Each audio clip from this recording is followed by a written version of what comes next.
Hi, everybody. It's Grant. Wanted to jump on a quick video with you. We're changing things up a little bit here and trying to do some more screen sharing videos to get everybody in the loop on what's going on.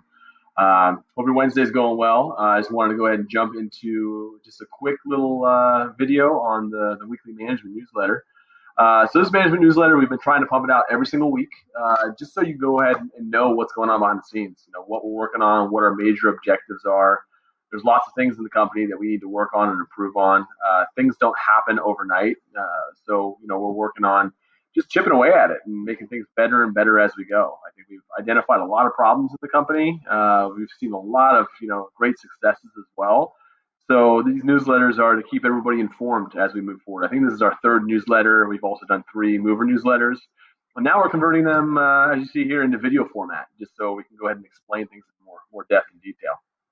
So let's jump in. We're going to go ahead and go into the weekly management newsletter here. As you can see, we have our weekly company topics. You may have seen this in print version, or you might have had a link shared with you over the last couple of days. So we're just going to dive into it in more depth here now. So weekly company topics. The first one is the Econet is live. I'll click on over to the Econet here. It's looking pretty good overall.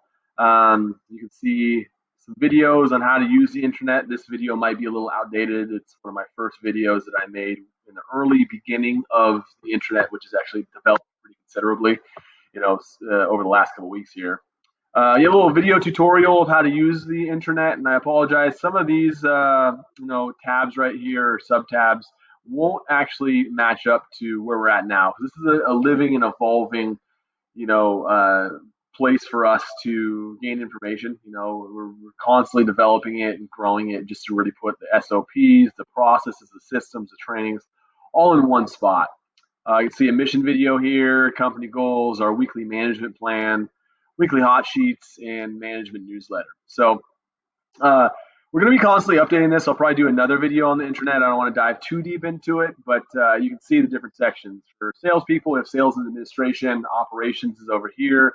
Things concerning our fleet are right here. Warehouse, hotels, training, and such. So we'll get into this a little bit later. Let me click back over to our management newsletter. So yeah, the Econet's live. So jump on and check it out. Here's a link so you can go see it. If there are certain documents that you want to see but you can't view, that might be the case. Go ahead and just request access.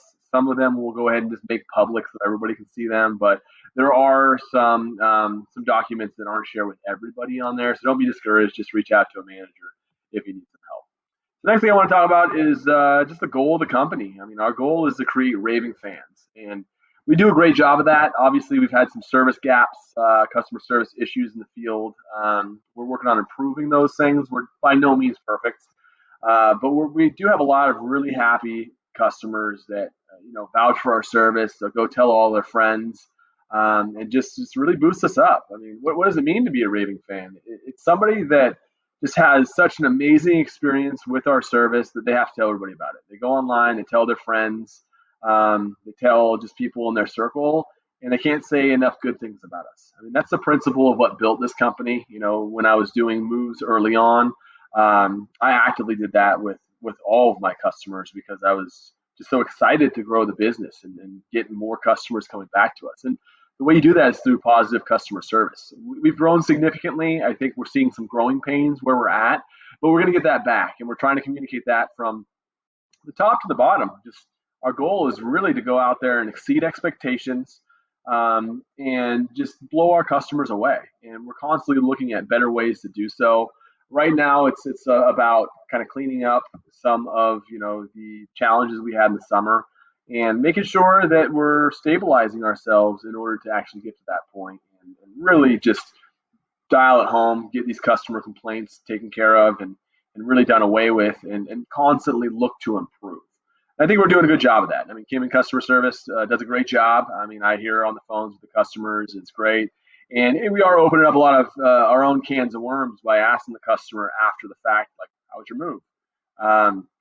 That could be met with small issues that might not have been an issue if we didn't call, but it's up to us. It's our responsibility as a company to provide that thorough service, and it allows us the information on where we can do better. So That's a big goal. Create raving fans. Those in sales. I mean, there's other things we want to do like handwritten thank you cards, sending out gift baskets to people that have, let's say, a move over $1,000. We're talking about a lot of other customer appreciation things we want to develop into.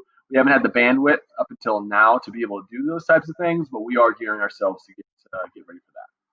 So next thing is an awareness board and accountability tracker. So speaking of customer service issues or issues in the field, damages, things that the crews can improve on, what we're going to do is we're going to go ahead and get an awareness board, which will be something in each location that just lists all the damages, lists the crew members' names, the amount of the damage, what was damaged, the date, just to go ahead and let everybody know what's going on. I think the mentality out there is, oh, the company's going to pay for it. Oh, there's damage. The management will handle it. Well, we need to weed out that mentality, and the way we're doing that is by putting it in front of all of our movers in the field, and then also we're going to follow that up with what we call the accountability tracker.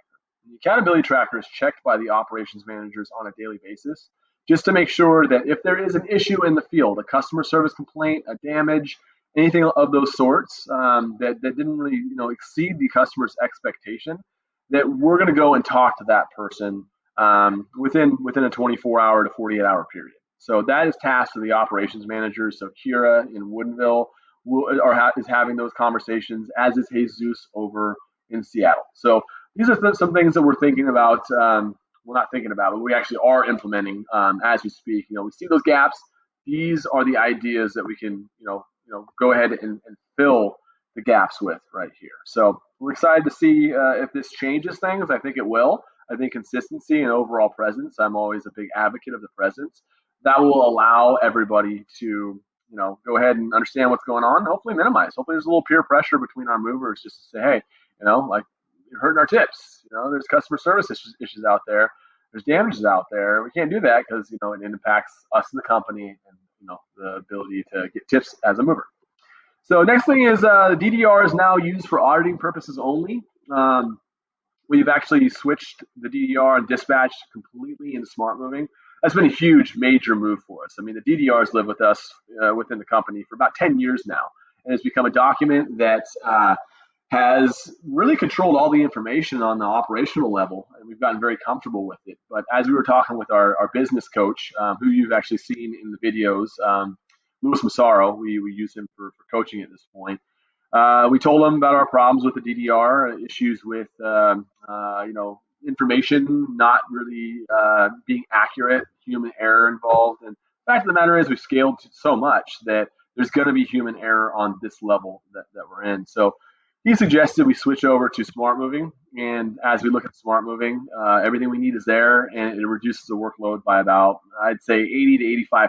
So it's a significant reduction in what we were having to do in operations to free us up for things like the accountability tracker and the awareness board, other things that will really move us forward in sealing the gaps that we do have out there. So that's been a big thing. So dispatch, we're going to be fully functional. We are pretty much fully functional now, but we're just getting comfortable with it. Over the next couple of weeks, we should have it completely dialed in. So next thing I want to talk about is Gavin and Donovan. They're going to be moving out of the day-to-day operations. I've been encouraging them to work towards becoming more of project managers, setting deadlines, identifying, the entire project that we have for, different things like, let's say, a training program or other projects, maybe, some kind of marketing plan or, the things that really are the major movers in the company. So Gavin and Donovan are going to be getting out of the day-to-day. The G-chats, they got to go, guys. G-chats are very distracting. It's important in certain departments to be part of different G-chats for communications if you're customer service facing or your operations facing. But I've instructed Gavin and Donovan to check their G-chats once an hour, maybe every 2 hours, kind of start weaning off of the G-chats, get out of some of the chat conversations. It's important at this point because as we grow as a company, it's my responsibility. It's also Gavin, Donovan, and Simon's responsibility to move the company forward to create more opportunity for everybody. And I take that seriously. So, I've been working with them, coaching them on just little bits and pieces of what needs to be handled by, operations management, my other managers, and really put the big ticket items in their hands to move those forward. So if you don't see them in the G chats, you can go ahead and message them directly if it's urgent or important. I mean, send them a direct G chat to Gavin or Donovan's individual G chat box, or you can go ahead and call them, email, text them, get a hold of them. What we're going to do with the G chats, we're going to put one person in charge of each G chat, just so there's a point person, somebody responsible. I know one of the complaints or problems in the G chats is sometimes questions are asked in the chat, but then they don't get answered. So that's why we want to have certain people controlling the chats, because then we have accountability. Accountability is very important. So that's how we're going to be moving on. If you guys have any questions about that, ask me or ask Gavin, Donovan, and we'll run you through what we're going to be doing there. And then next thing is just beginning operating off of due dates in Asana. We're really going to start focusing on more project management with all these projects we have. We have at least 20 or 30 projects in Asana. So there's a lot to do. And, we need somebody or people, upper level management, to move those projects forward. So we're going to take a large project with, many tasks, could be 20 up to 100 tasks involved in the project. And we're going to break it over timelines and figure out how to incrementally move forward in order to get to the end goal of completing the project. So that's something that's new to all of us. It's new to me, it's new to Donovan, new to Gavin. But this is the only way for us to operate, with so many things that need to happen. So as a part of that, we're going to be assigning tasks to different people, putting deadlines on those tasks, and then we'll have our upper management go through and just really manage the projects, make sure things are getting done on time. I understand due dates are due dates, but sometimes you run into, issues where you can't get something done by a due date. We understand, we're reasonable. We want to try to meet the due dates as much as we possibly can, just so we can keep projects moving forward. Like, let's solve problems. Let's solve the issues that we see in the field. Let's solve all the things that we see in the company. Let's move forward from them, so they're a thing of the past. That's really the goal. So that's just a little tidbit about operating off of due dates in Asana. And next thing is just going to be our weekly training itinerary. It's Wednesday today, so Tuesday, we did the packing and inventory control training at both locations. We're doing Tuesday training for movers at both locations. Thursday is going to be lead training at both locations. Then Friday we do wheel spins, we reward guys, talk about positives. Sometimes we'll do some barbecues and just to kind of do a thank you for the guys, because the guys they're the reason that we're so successful. They take great care of our customers in the field. We hear about complaints and issues, but an overwhelming majority of it is just great. So we got to thank those guys, and we really got to take care of them out there. And that's kind of what we're doing. We're working on the training. We're working on progress. We're working on just saying thank you across the board. And also we're working on our communication. I mean, this video is part of that, as well as, all of the newsletters and different things that we're trying to really churn out for everybody to keep us all on the same page. So Saturday is Halloween. Happy Halloween, everybody. And we have no afternoon jobs that day. We typically will do that because we don't want our trucks driving around when kids are out trick-or-treating. Who knows how that's going to be this year, but at the same time, we want to be responsible with the company. And then just to kind of clean it up, go through the last couple sections here, really the major objectives and focuses we have in each sales department. So this week's top 3 major objectives are going to be just finishing up that dispatch implementation and moving away from using the DDR. That's a big one. We're almost there. We're working on structuring and planning management block time. I'm doing this for myself. I'm encouraging Gavin and Donovan and other managers to do it as well. Sometimes management needs to shut the door and focus on the important tasks at hand with no distractions. So I'm sure you guys have seen Gavin a couple times say, hey, I'm working on this. I'm going to kind of, ignore things for the next hour. It's not because they don't want to talk to you. It's because they have very important things that need to get done that cannot wait. So that's kind of what block time is, having a block of time in our day to accomplish specific goals. So that's something that, like I said, we're working on improving on. We're going to get there. And, if managers say they don't have time, their door's shut, just if it's urgent, definitely let us know. But if it's not urgent, please do save it for the time when there's more flexible availability from the manager. Next is going to be operational focuses. We're working on an electronic DVIR and lead checkout procedure to make sure things are getting handled in the field Electronic DVIRs is just inventory control, making sure our trucks are coming back in the appropriate way. The lead checkout procedure is making sure we give the customer their keys back. We make sure they have all their hardware. We're checking that the truck is completely emptied out, so there's no missing items, as well as handing in company keys and tablets. We're using that lead checkout procedure just to make sure that we can go ahead and eliminate those issues that happen after the move, right? Once the move's done, we want to just, be done with that move and not have to do the follow-up, not have to go and bring back a key fob or bring back keys. It's an inconvenience for the customer. It's also challenging for us to coordinate when we have so much stuff going on. So we're identifying those issues that we're seeing, and we're trying to correct those with new procedures. And that is the lead checkout procedure. So hopefully that makes an impact. If the guys are doing it, we should see a reduction in key fobs or missing items or those types of scenarios. But we got to enforce that lead checkout procedure, and that's all operations, and make sure it's done every single time after every move. Next is going to be DOTs and driver health cards. This is a requirement of the state. We're almost there. Donovan's on that. And then we're doing, so Sundays, obviously, we don't run jobs on Sundays. We'll run the occasional job or do a cleanup. We had to do a cleanup on an office move that went way over estimate this weekend.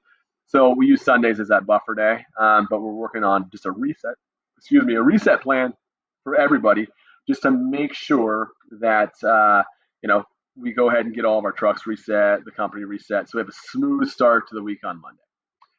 Sales focus, we're working on implementation of a 7-day confirmation call and packing upsell. As we enter the wintertime, we really want to focus on, calling those customers 7 days prior to the actual move and seeing how's your packing going. If you ask them how their packing's going and, they're falling behind because they're busy with work, they got sick, or, their kid got sick, or whatever may have happened, like, they might need help. And if we can go ahead and start, offering the packing services to them on that 7-day call, then we can go ahead and get ahead of it and then help them out. Maybe do a pack the day before, a couple days before, fill in gaps in our schedule, keep our guys working. That's going to become much more important than it has been in the summertime when, jobs are just constantly booking. If somebody doesn't book, then there's still somebody in line. We still have a lot of guys keep busy, and the environment changes as we enter the wintertime. So I really want us to get going on a 7-day confirmation and packing upsell. Other things that we're being worked on, John's going to work with Donovan on getting custom tracking numbers for each lead source. So like Yelp, Google, Angie's List. If we do mailers ever again, we would do it there. Lead sources. We can have a different number on every single lead source. So when they call in, you'll see where that job is coming from. So hopefully the days of asking, how'd you hear about us, will be answered by those tracking numbers. So I want to get a preliminary report this week from John. So we can go ahead and actually start looking into that and investigating how that's going to work with us.